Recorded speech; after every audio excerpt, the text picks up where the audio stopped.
आगे बढ़ते हैं, एक और ब्रेकिंग न्यूज का रुख कर लेते हैं। केजरीवाल की दोपहर 12 बजे प्रेस कॉन्फ्रेंस होने जा रही है। दिल्ली वालों के एक और बड़ी घोषणा अरविंद केजरीवाल कर सकते हैं। दिल्ली वालों के लिए अभी तक 4 बड़ी घोषणाएं अरविंद केजरीवाल कर चुके हैं। उनकी हर घोषणा पर नजर है। वरुण इस वक्त हमारे साथ मौजूद है इस खबर पर। वरुण, अब एक और कोई बड़ी घोषणा करने जा रहे हैं अरविंद केजरीवाल। सबकी नजर है कि अगली घोषणा क्या होगी दिल्ली के लिए।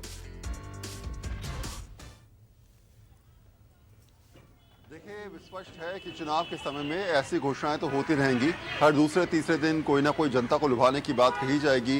कहीं ना कहीं ये समझाया जाएगा कि जनता के हित की बात समझाते हुए कि हम आपके लिए सोच रहे हैं, चुनावी मौसम में हम रणनीति बना रहे हैं और जो कुछ भी होगा उसको चुनावों के बाद क्रियान्वित किया जाएगा। चाहे वो महिलाओं की बात की जाए 2100 रुपये देने की, या फिर बुजुर्गों के लिए जो है संजीवनी योजना, फिर उसके बाद उससे पहले आपको याद होगा ऑटो वालों के लिए 5 गारंटी योजनाएं।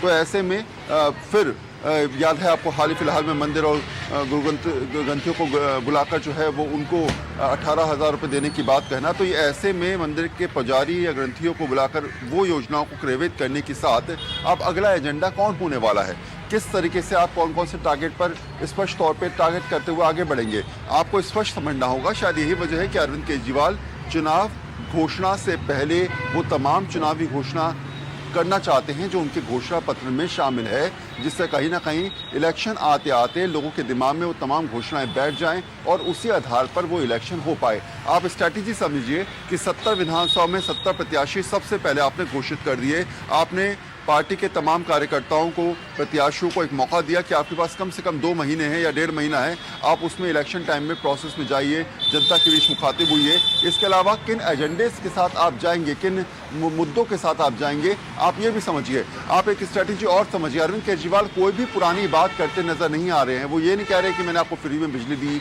वो ये नहीं कह रहे मैं पानी दिया था, जो बीत गया सो बीत गया। अब अगला एजेंडा क्या होने वाला है, हम क्या क्या आपको देंगे, किस तरीके से चीज़ों को आगे बढ़ाएंगे, इसी स्ट्रैटेजी के साथ अरविंद केजरीवाल आगे बात करते नजर आ रहे हैं। मुझे याद है जब पीएससी की बैठक हुई थी उस समय विपनेश, तो उस समय इस बात को रखा गया था कि हम क्या जनता के बीच जाए तो हम ये बताएं कि पिछले 10 साल में हमने क्या क्या काम किया। तो अरविंद केजरीवाल ने उस समय कहा था कि हमने जो काम किया वो जनता को पता है, चाहे वो गलत है सही है जनता जानती है। अब मुद्दा ये है कि अगले एजेंडे के साथ हम जनता के बीच जाके समझाएं कि हमारा स्ट्रैटेजी पॉइंट अब ये रहने वाला है, हम आपके लिए फिर बिजली के साथ ये घोषणा कर सकते हैं, हम महिलाओं के लिए सम्मान ला सकते हैं और अगले कुछ दिनों में हर तबके को हमें टारगेट करना पड़ेगा। हमें ये समझना पड़ेगा कि उस तबके को वोट बैंक के तौर पे कैसे तब्दील करना है। इसलिए आप देखेंगे कि अगले कुछ दिनों में लगातार एक के बाद एक घोषणाएं अपने घोषणा पत्र के हिसाब से अरविंद केजरीवाल कल पीएम ने सौगात दी दिल्ली को, उसके बाद आज अरविंद केजरीवाल की घोषणा काफी